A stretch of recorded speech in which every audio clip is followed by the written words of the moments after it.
Bonjour à tous, bienvenue sur le podcast Coach chez moi, un espace de conseil en ressources humaines pour vous aider à trouver le poste qui vous correspond et cerner les enjeux du recrutement. E-réputation, soft skills, stratégie de recherche, handicap et emploi, reconversion professionnelle, retrouvez toutes ces thématiques et bien d'autres sur Coach chez moi.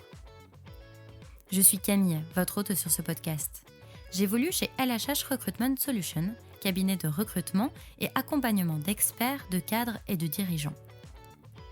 Parce que chez LHH Recruitment Solutions, nous savons que le monde du travail change rapidement, nous vous livrons dans ce podcast les conseils pour vous aider à construire la vie professionnelle qui vous ressemble, et ce tout au long de votre carrière. Vous êtes prêts pour entrer dans le monde des RH ? C'est parti! Nous nous retrouvons aujourd'hui dans ce 6e épisode de Coach chez moi pour un nouveau sujet, et pas des moindres, la recherche d'emploi. Lorsqu'on se lance dans la recherche d'un nouveau poste, on est souvent submergé par les événements sans trop savoir par où commencer. Dans l'épisode 2, que je vous invite à écouter, nous avions fait un état des lieux du marché des cadres, des éléments qui peuvent vous être particulièrement éclairants dans le cadre de votre recherche. Aujourd'hui, nous allons nous focaliser sur 6 clés pour débuter votre recherche d'emploi. Avoir un objectif, se démarquer, entrer en contact avec l'employeur, envoyer des candidatures spontanées, relancer un recruteur et adopter la bonne attitude. Tous ces points n'auront plus de secret pour vous après l'écoute de ce podcast. Et parce que l'expérience de terrain fournit de très bons conseils, nos consultants vous livrent également leurs meilleures astuces. Bonne écoute!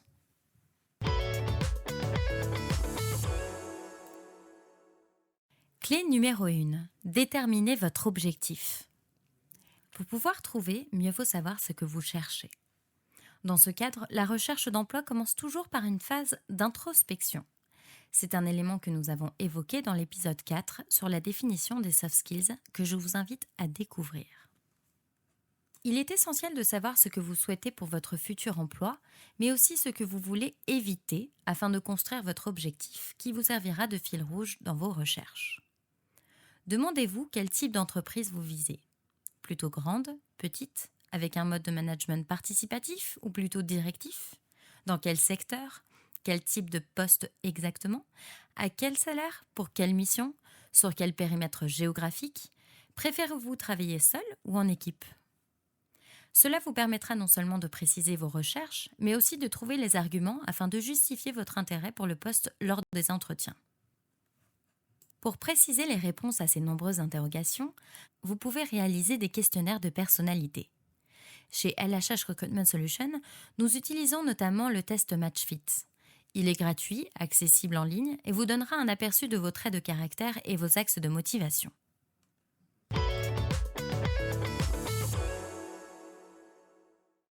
Clé numéro 2. Démarquez-vous. Essayez de trouver un élément dans votre parcours, vos expériences, vos études, vos qualités ou votre personnalité qui pourra vous différencier des autres candidats et constituer une accroche pour vos lettres de motivation ou en entretien. Ce peut être votre parcours à l'étranger, votre maîtrise de tel ou tel logiciel, votre grande capacité d'écoute. Le tout est de parvenir à faire le lien avec l'offre d'emploi proposée afin de créer un point d'ancrage.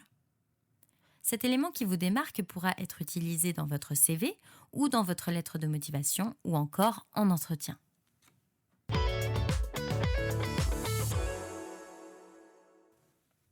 Clé numéro 3. Entrez en contact avec l'employeur au-delà de la simple offre d'emploi. Votre profil est à jour sur les réseaux sociaux professionnels, votre CV est prêt, vos motivations sont définies, vos prétentions salariales déterminées. Vous souhaitez maintenant passer à la vitesse supérieure et plus simplement postuler aux offres, mais aussi aller à la rencontre du recruteur. C'est une très bonne idée. Mais comment entrer en contact avec lui ? Pour cela, plusieurs options s'offrent à vous. La première est de contacter en message privé sur les réseaux sociaux professionnels les entreprises qui vous intéressent. Ciblez une personne en particulier proche du poste souhaité. Expliquez votre démarche, pourquoi vous vous adressez à cette structure précisément et présentez-vous en quelques mots. Votre message doit être à la fois synthétique et impactant, un exercice qui n'est pas toujours simple mais qui peut payer. Pour attirer l'attention du recruteur, commencez par une accroche qui lui donnera envie d'en savoir plus sur votre profil. Ce peut être sur vos qualités ou une particularité de l'entreprise qui vous a marqué par exemple. Pensez également à la cooptation. Vos anciens contacts en entreprise, vos camarades de promotion, vos collègues de stage ou même vos voisins ont peut-être aujourd'hui des besoins en termes de recrutement. Rappelez-vous à leurs bons souvenirs. Troisième option, les salons professionnels ou les regroupements d'entreprises qui peuvent également vous permettre de placer quelques CV et d'échanger en direct avec les recruteurs.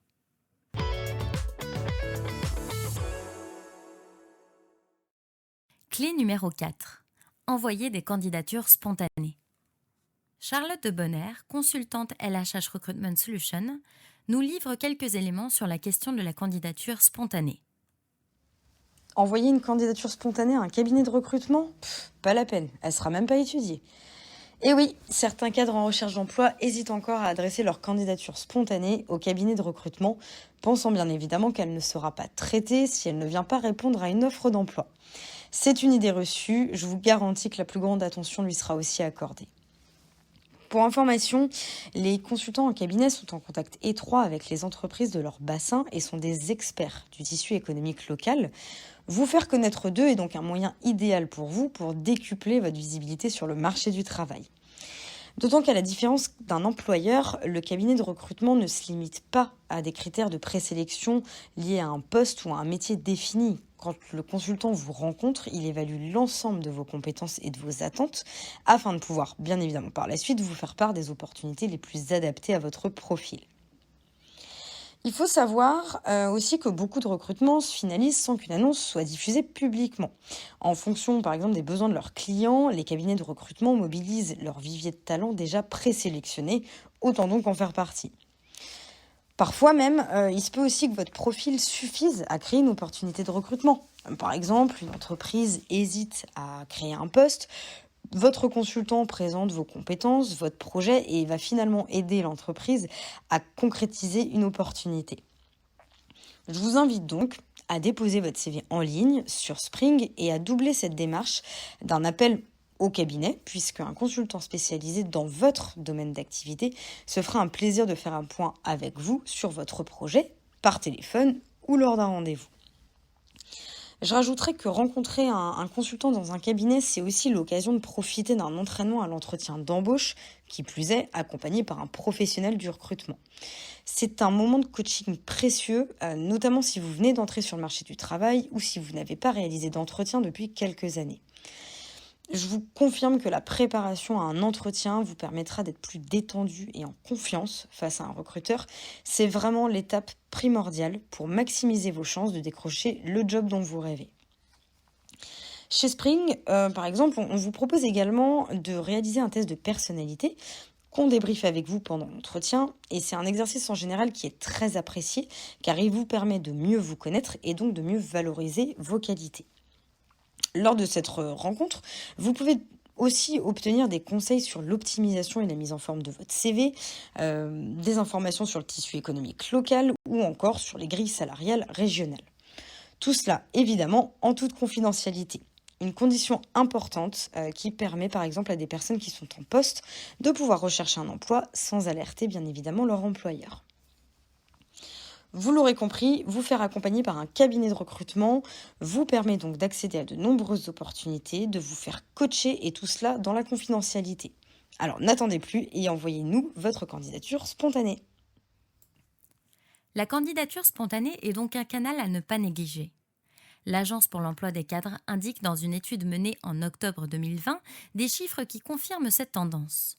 Je cite: en 2019, 69% des entreprises ont ainsi examiné des candidatures spontanées pour au moins un de leurs recrutements de cadres. Pour produire une bonne candidature spontanée, il faut avoir au préalable bien déterminé ce qui démarque votre profil, quels sont vos atouts et vos compétences. Et par ailleurs, il est nécessaire d'avoir mené un travail en amont afin de connaître les employeurs qui correspondent à votre projet professionnel.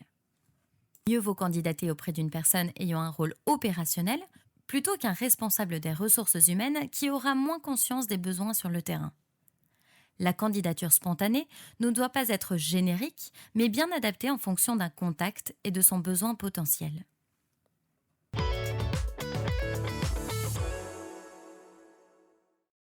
Clé numéro 5.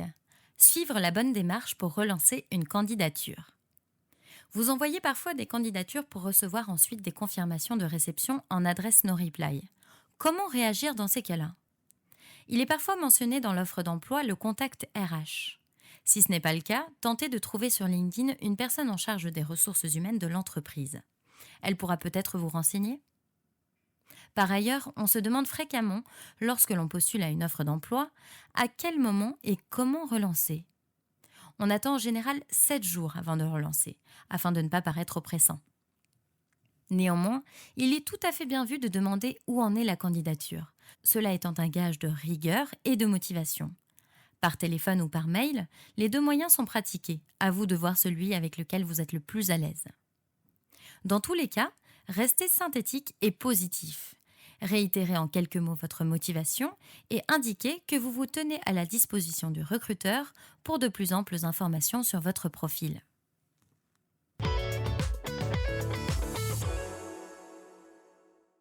Clé numéro 6. Adoptez la bonne attitude lors de votre recherche d'emploi. Tout d'abord, soyez réactif et assidu. La recherche d'emploi est souvent un travail de longue haleine qui peut prendre quelques semaines, voire plusieurs mois. Alors ne vous découragez pas et pensez que de très nombreuses personnes sont passées là avant vous. Faites de la veille sur les entreprises qui recrutent, les dernières offres sorties, les salons d'emploi à venir, une rigueur dans vos recherches qui payera. Pour pouvoir réagir rapidement lorsqu'une annonce d'emploi correspondant à vos critères paraît, créez-vous une alerte email afin de recevoir des notifications dès l'apparition de l'annonce. Ensuite, soyez visible. Vous êtes en recherche d'emploi, faites-le savoir. Pour cela, utilisez les CVTech. Ce sont des moteurs de recherche destinés aux recruteurs qui leur permettent de trouver des CV en fonction du type de poste que les personnes recherchent. Entrez le maximum d'informations pour pouvoir correspondre aux critères de recherche et donc potentiellement pouvoir ressortir plus souvent dans les résultats. Par ailleurs, maintenez vos réseaux sociaux professionnels à jour. Découvrez comment dans le premier épisode de Coach chez moi. Vous avez également la possibilité d'afficher depuis votre profil LinkedIn votre ouverture aux opportunités professionnelles.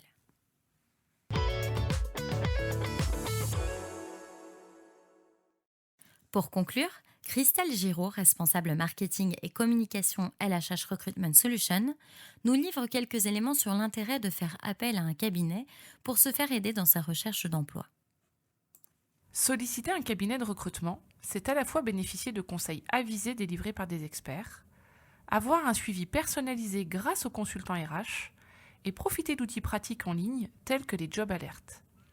C'est une véritable aide mise à votre disposition pour accélérer votre recherche d'emploi. Patience, rigueur, assiduité, réactivité, proactivité, la recherche d'emploi est un travail qui demande de mobiliser de nombreuses aptitudes. Mais comme dit l'adage, la persévérance est la clé de la réussite. Alors ne vous découragez pas et montrez vos motivations. Merci à tous pour votre écoute. Nous espérons que ce contenu vous a plu. N'hésitez pas à partager ce podcast à votre entourage et à nous faire parvenir vos commentaires, ressentis et expériences sur le sujet sur nos réseaux sociaux.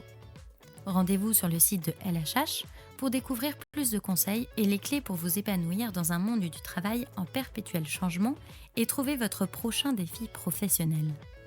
À bientôt!